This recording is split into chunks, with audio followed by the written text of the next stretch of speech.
परम पावन श्री वृंदावन धाम की भूमि पर परम पूज्य सदगुरुदेव भगवान द्वाराचार्य जगत गुरु निम्बारकाचार्य श्री मुकुंद देवाचार्य पीठाधीश्वर श्री राधेश्याम शरण देवाचार्य जी महाराज के मार्गदर्शन में विश्व प्रसिद्ध भगवान श्री कृष्ण की नगरी श्री धाम वृंदावन परिक्रमा मार्ग मिथिला कुंज आश्रम में निरंतर 24 घंटे अखंड श्री युगल नाम महामंत्र संकीर्तन 30 वर्षों से चल रहा है और अखंड अहर्निश 24 घंटे सदा श्री धाम वृंदावन में मिथिला कुंज में चलता रहेगा।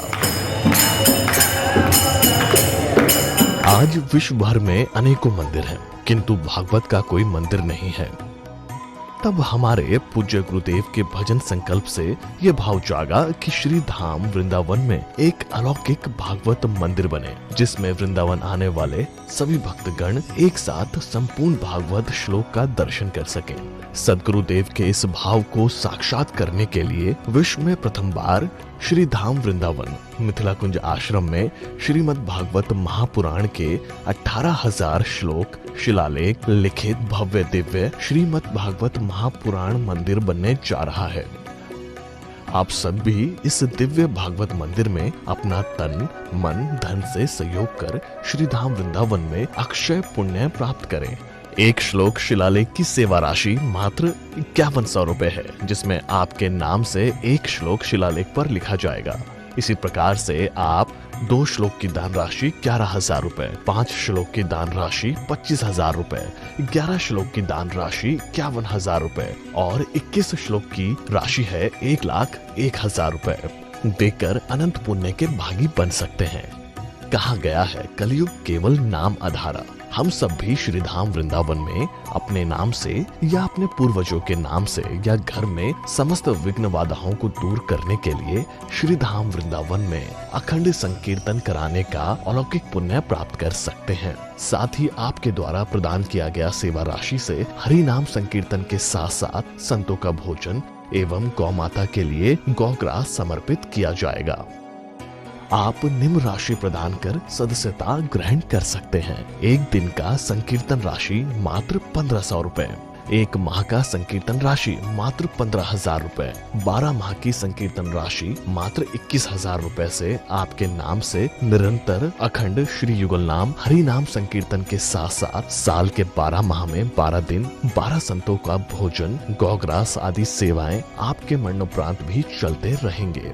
अतः आप एक छोटा सा संकल्प लेकर हमसे जुड़ सकते हैं और श्री धाम वृंदावन मिथिला कुंज आश्रम में आप आजीवन सदस्य रहेंगे। आप वृंदावन में जब भी आएंगे तो आपके रहने की निशुल्क व्यवस्था रहेगी। ये संस्था 80 जी के अंतर्गत कर मुक्त है, जिसके द्वारा आप अपने दान पर टैक्स की छूट प्राप्त कर सकते हैं। आपके दान राशि की रसीद आपको बाय पोस्ट संस्था द्वारा भेजी जाएगी। साथ में आपको संस्था का प्रमाण पत्र भी दिया जाएगा। आइए हम सब मिलकर इस दिव्य भागवत मंदिर में अपना तन मन धन से सहयोग कर श्री धाम वृंदावन में एक अलौकिक भागवत श्लोक मंदिर का निर्माण करें। अधिक जानकारी के लिए संपर्क करें और मिथिला कुंज आश्रम से जुड़ने के लिए फेसबुक, यूट्यूब और इंस्टाग्राम मिथिला कुंज ऑफिशियल पेज को फॉलो करें। असल में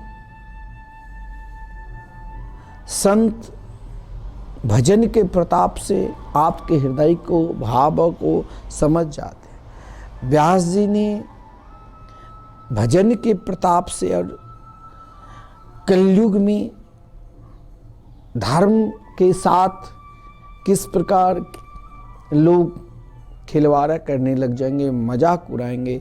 इसीलिए व्यास जी ने देखा कि भाई धर्म के क्यों नाश हो रहा है। असल में धर्म युग युग में बदलता है। सतयुग में धर्म का अलग प्रक्रिया, त्रेता में धर्म का अलग प्रक्रिया, द्वापर में धर्म का अलग प्रक्रिया और कलयुग में धर्म का अलग भास है। इसीलिए असल में धर्म युग युग में बदलता है, उसका ह्रास विकास होता है। किसी भी वस्तु में रहते हुए धर्म का कभी भी नाश नहीं हो सकता है। धर्म क्या है, धर्म को हम कैसे पहचानें? महात्मा लोग, महापुरुष लोग बड़ा सुंदर वर्णन किया है। जैसे अग्नि के अग्नित्व का, पृथ्वी के पृथ्वीत्व का नाश नहीं हो सकता है। अग्नित्व और पृथ्वीत्व का नाश हो जाने पर अग्नि कहाँ रहेगा, पृथ्वी कहाँ रहेगी? इसीलिए मनुष्य भी, मनुष्य धर्म का संपूर्ण नाश हो जाने पर भी जिंदा नहीं रह सकता।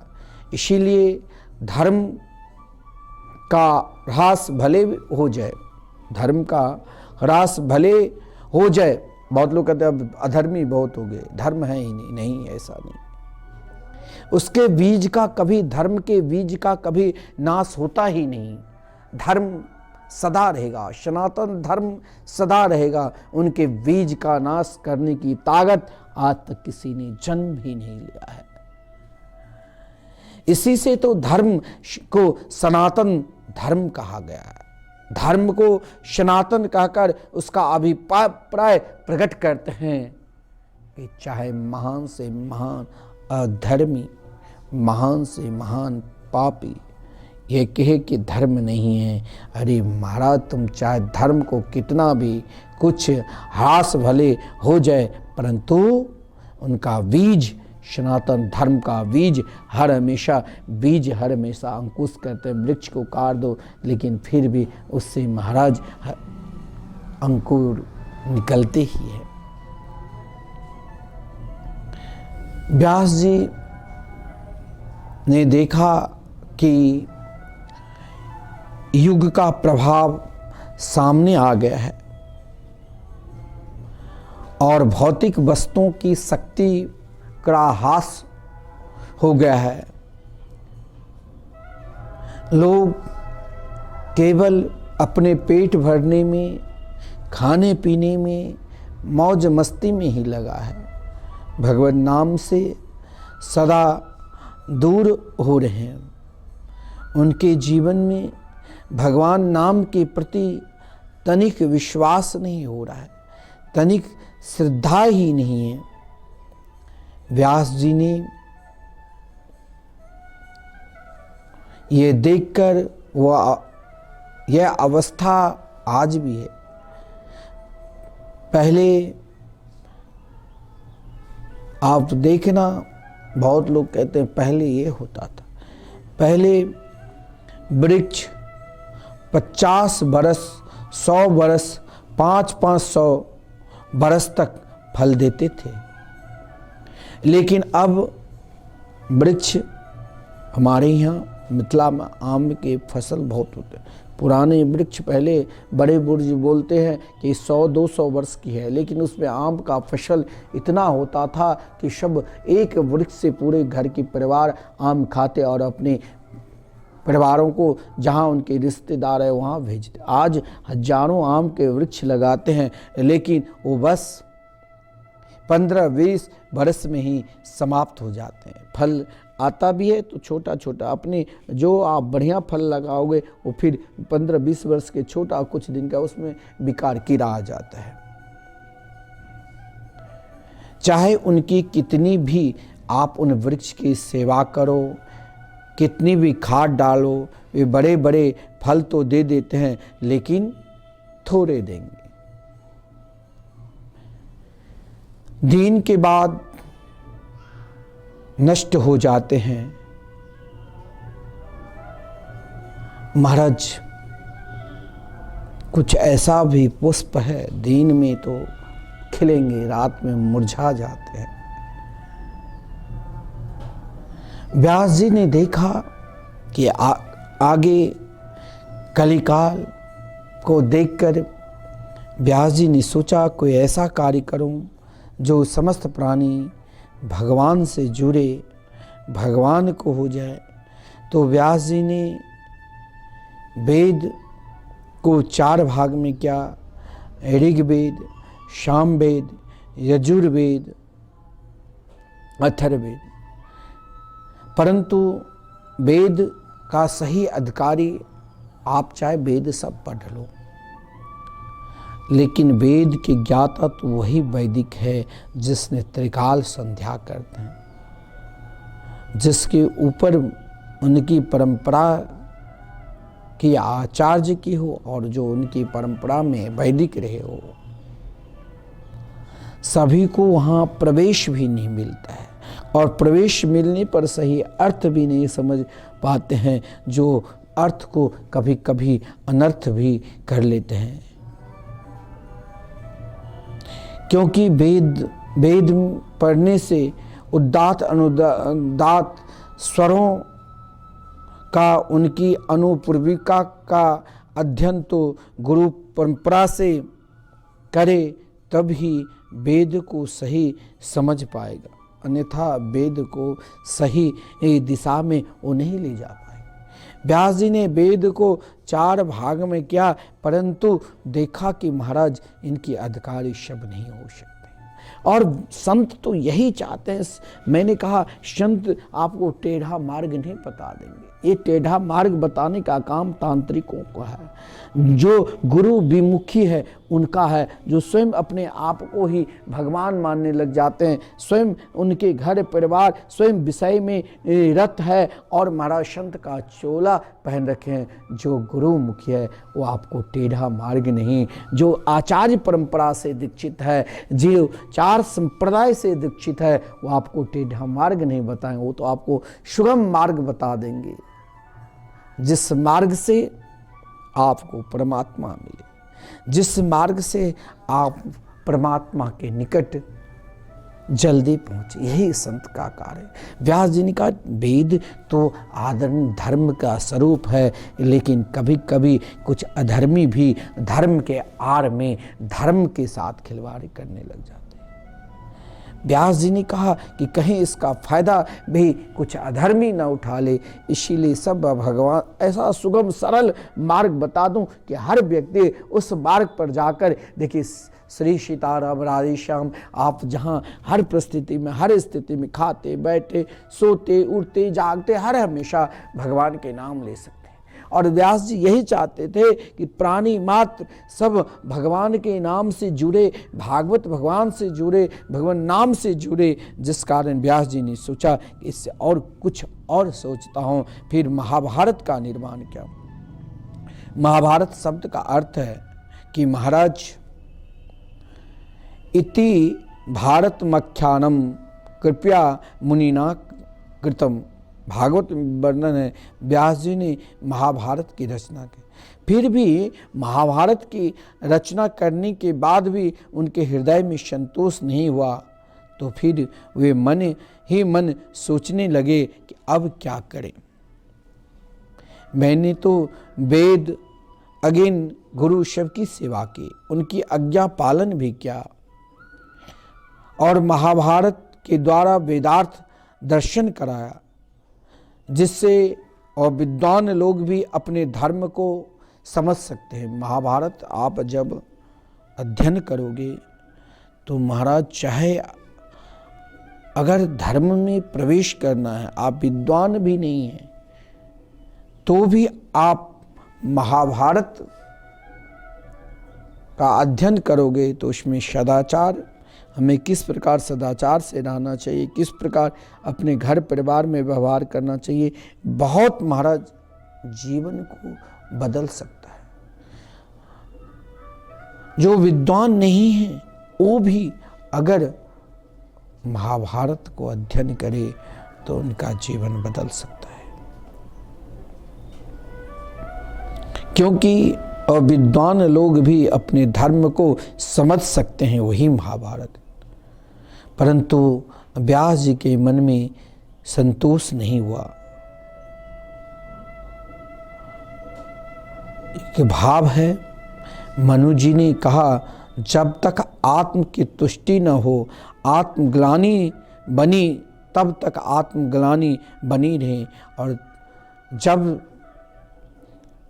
तक आत्म तुष्टि न हो, आत्मग्लानि बनी रहे, और तब तक समझना कि हमारे कर्म में कोई न कोई त्रुटि है। व्यास जी के अंदर वो ही ग्लानि होने लग गई कि मैंने इतना कर्म किया। लोग नहीं कहते अपना कर्म करो, अपना परिश्रम करो, मैंने इतना कर्म किया, फिर भी ऐसा क्या कारण है जो मेरे को वो सुख नहीं मिला। हमें अपने कर्म से आत्मतुष्टि होनी चाहिए, और जिस कर्म में हमें आत्मग्लानि हो, ऐसा कर्म भी नहीं करना चाहिए।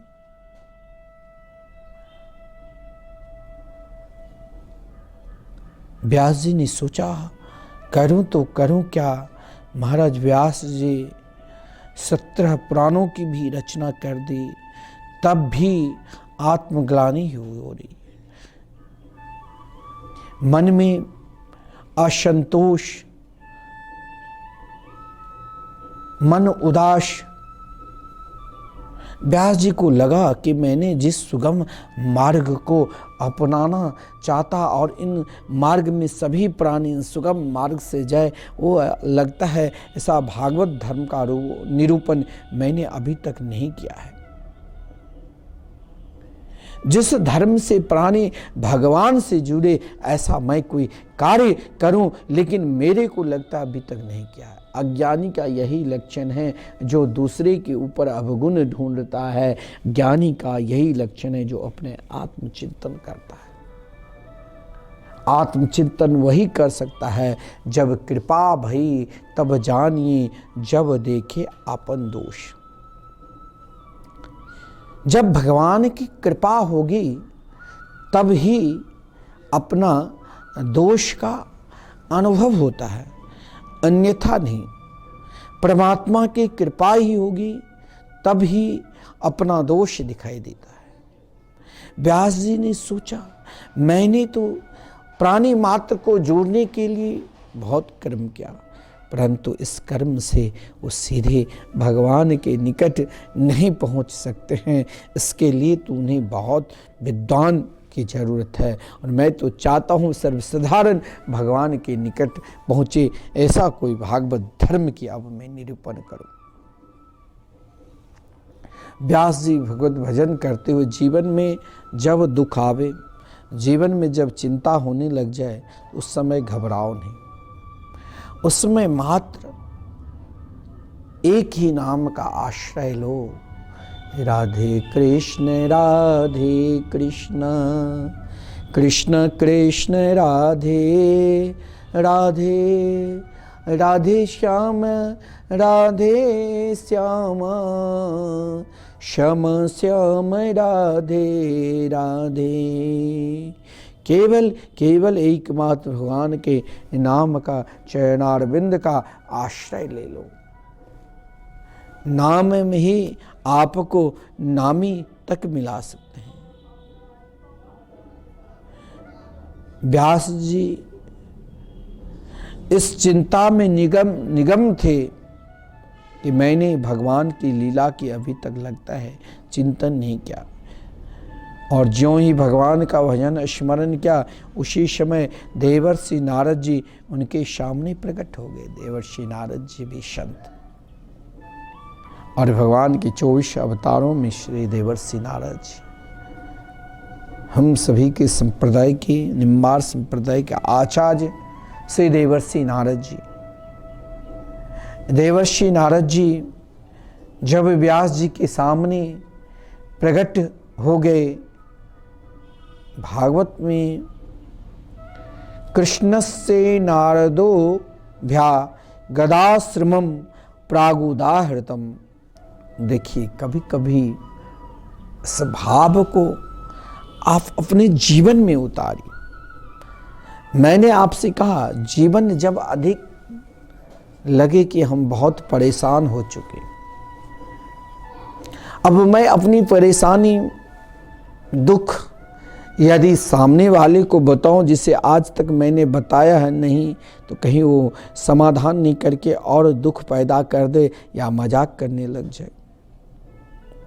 चिंता है, मन में चिंता है। घर कल तक हमारी बात सब मानते थे, अब ना बेटा सुन रहे हैं, ना बहू मानती है, बात बात में कलह हो रहा है। कहूँ तो कहूँ किससे, तो मन की एक बहुत बड़ा महाराज उद्वेग, चिंता आ जाती है। महाराज, शरीर से आप दुखी हैं,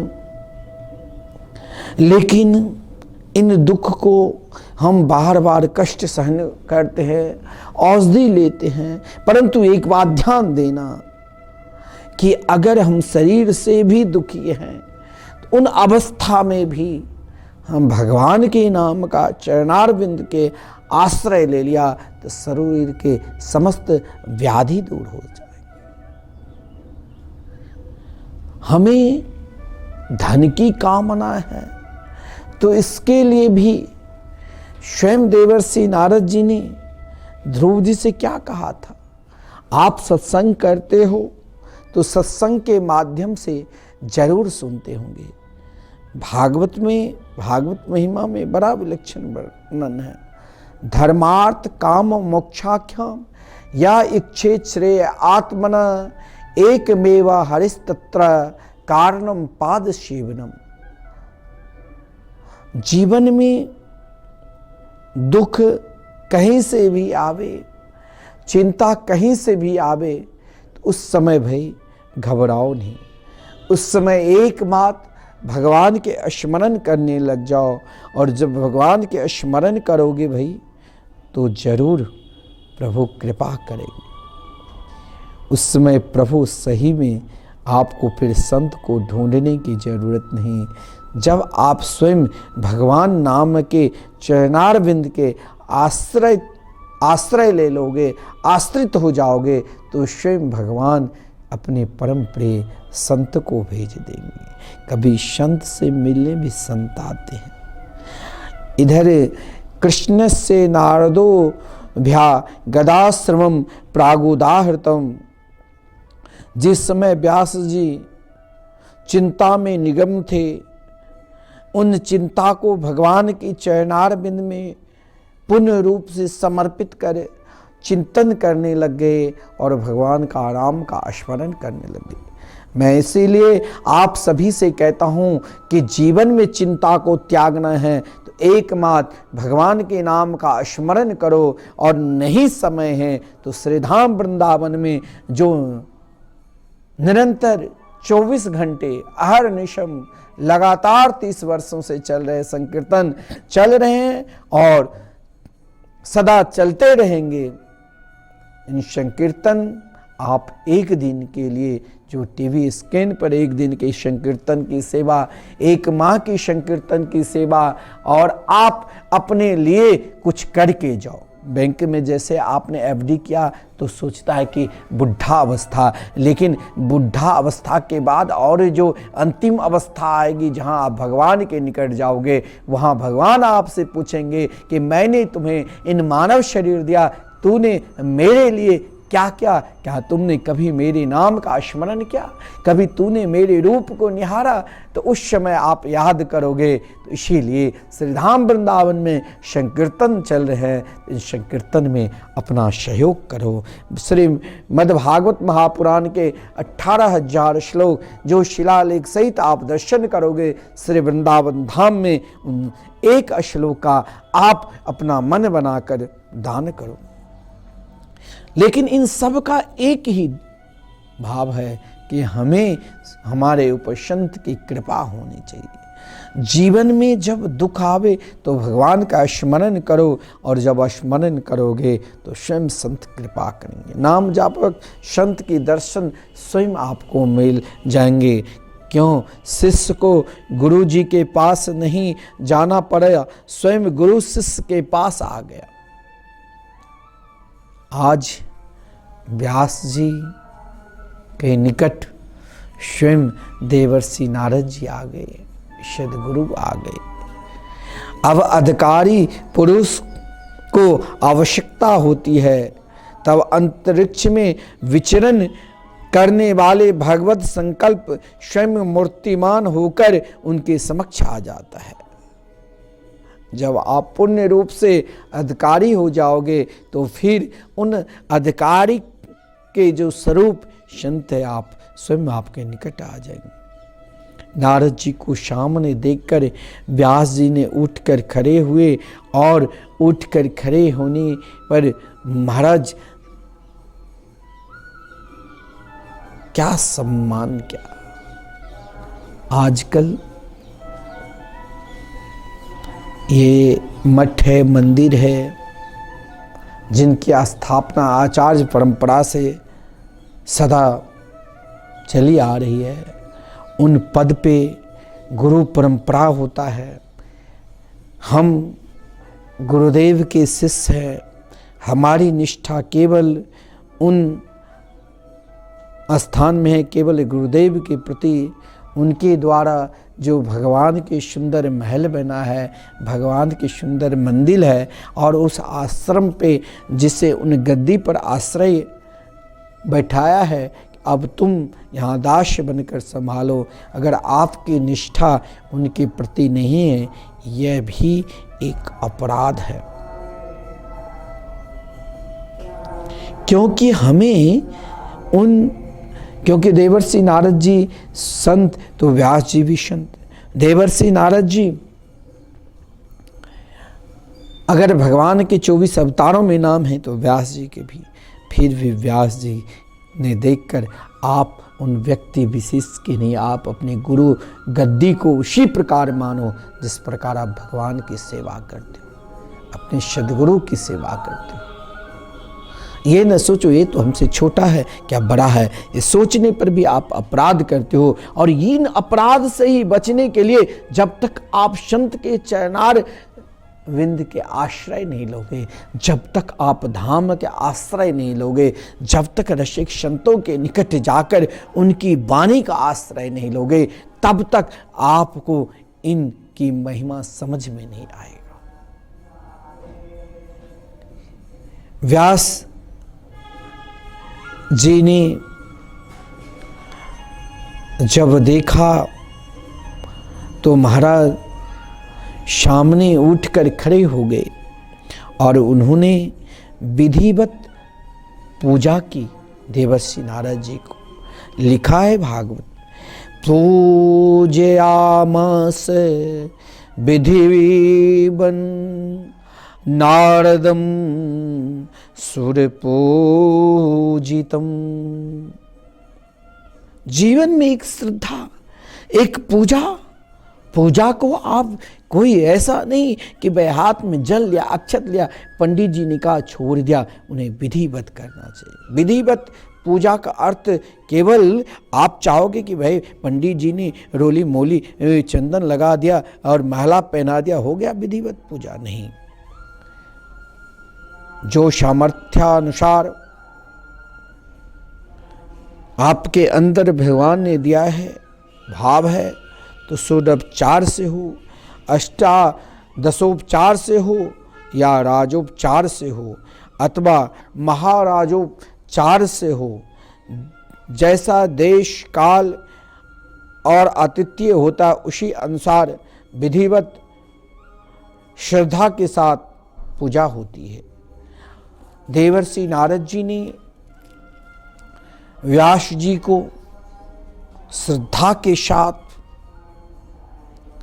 पूजन किए। जब साष्टांग प्रणाम किया और देवर्षि नारद जी पूजित होकर शांति से बैठ गए, थोड़ा विश्राम किया, तब उन्होंने व्यास जी से पूछा, महाराज एक बात पूछूं?